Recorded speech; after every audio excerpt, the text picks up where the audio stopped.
Hey everybody, Roland Denzel here, the indestructible author, and today I want to talk to you a little bit about something you're probably very familiar with, the hero's journey. We hear about it all the time. People use it as an example. Star Wars is a great example of the hero's journey, and it's something that we use to structure a story because we're told that it's the story structure that everyone loves. And if you use this structure, it's going to really, it's going to make your book the best it's going to be, or your whatever you're writing. And but it's not necessarily true. So the hero's journey is very popular. You've heard of the hero with 1,000 faces is a great example. There's a book called I don't know what the book is, but the problem here is that it is so ingrained in our culture that it's the one way that it seeps into other aspects of our life, into our life itself, and it could be to your detriment. Now, you may not realize this, but I'm a health coach by day and a writer by night, and a writer coach, sort of in between, like when I can squeeze that in. And having been in the fitness industry for a long time, like I saw the hero's journey being talked about even before I was an author. And the reason is that it resonates. So everyone wants to be a hero. You might probably have heard people say everyone's a hero of their own story, or when you have a misstep or you have a setback, somebody will say that this is just part of your journey, your hero's journey, and that may be true. But the problem is if you look at the sort of the journey itself, it's often depicted as a circle where the hero has his regular day, here's my life, and then there's a setback, and then there's a mentor, and then there's all these things, and then there's the downfall. I'm probably getting the order wrong, but there's a circle, and it's a cycle.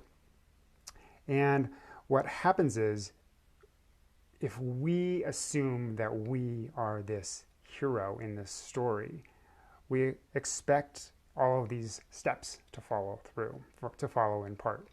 And that may be true, and there's nothing wrong with that. And it's a very noble thing. If you can overcome these things, if you can go with the ups and downs of the hero's journey, you do it. But it also, I feel, is self-limiting.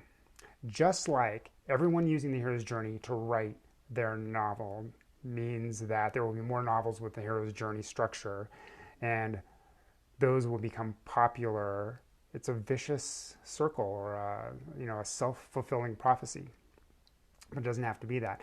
If you look around the world, there are other story structures, and I'm not an expert on this, but I've just been sort of reading a little bit here and there. They're in, I believe it's in West Africa. There's a very community-based structure.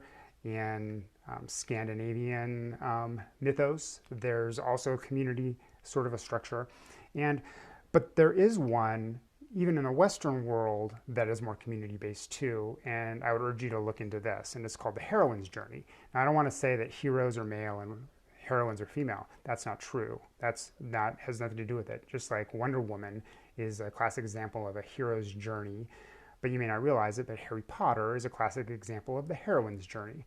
And some of the things that I love about the heroine's journey are the focus on family. Even if it's not your actual family, it could be like a found family or a created family, a circle of friends that becomes like family or becomes family. Teamwork. So and reaching out for help, putting together a team that you as the hero, or the heroine in this case, can definitely be the driving force, the team leader, but he, she, they recognize that they can't do it alone.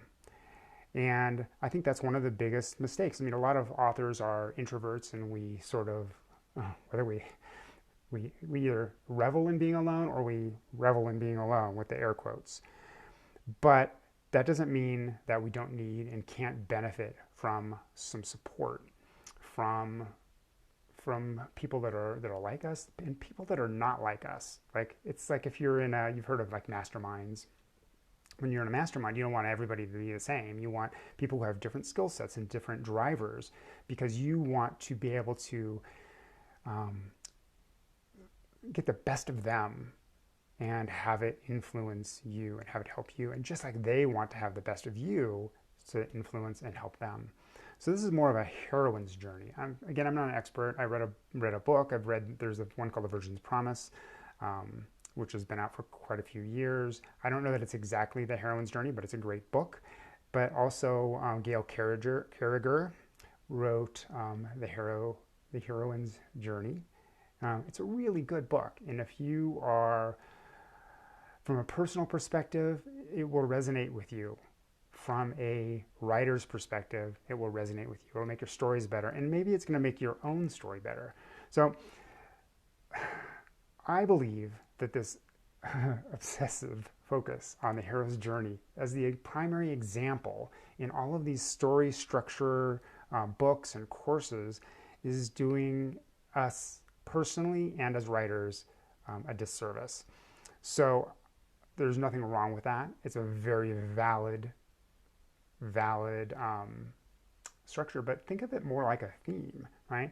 So we go into, there's like Save the Cat, and there's the story grid. All of these things are frameworks, and they can overlap. So you can do all of these same things, and just because they use an example of the hero's journey, and another one uses an example that's the heroine's journey, it doesn't mean you can't mix and match, because one is an element of character and personality, and the other one, and what are the driving forces behind that? That's the hero's journey or the heroine's journey.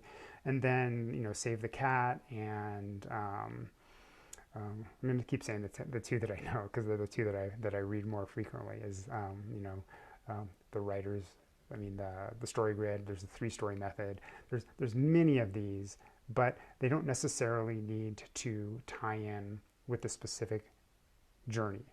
Separate the two, right? Separate the two. And I believe that if you're a hero, awesome. But if you are a heroine, I believe I am a heroine in my own journey, that I not only need people to help me, but I enjoy when people help me, and I enjoy helping people. Whether it's in I have a writers group once a week where we meet and we talk, and or whether I'm coaching people and helping people. I have the most fun when I'm like one-on-one, either in person at a coffee shop or sitting across Zoom and talking to people and laughing. And so I encourage you to check out the heroine's journey. I'll put a link in there so you can check out Gail's book and her website, but also just start to think about things differently. Just because somebody says you are the hero of your own story doesn't mean you can't be heroic, but you don't have to be in this alone. You can be in it with people you love, people you like, people that inspire you. I mean, they could be people you don't like, but they can help you with things. I mean, think of like the Avengers. I mean, they get some help from some people that are not particularly fond of, but they accept the help when they need it. And they learn from them, and they just keep their limitations. They know their limitations. So I'm rambling a little bit here, but I thought about writing a blog post on this, but it's not my specialty, and I just wanted to put it out there because as a coach in general, I feel like this constant looking at our lives and our books through the eyes of the hero's journey does us a disservice, because we're all different and we're all driven by different things. And I want to know what drives you, and so you can embrace that and you can be the hero of your own story, whether you are a hero or a heroine or however you identify. That's all I got for today, but I'd love to know what you think. Do you in your personal life, do you see yourself more on the hero's journey or the heroine's journey? And in your writing, would you like to write more? Do you like to write the hero's journey, or do you like to write the heroine's journey? I think you know where I fall on that. That's it for today. Have a great one, and I will talk to you soon. See ya.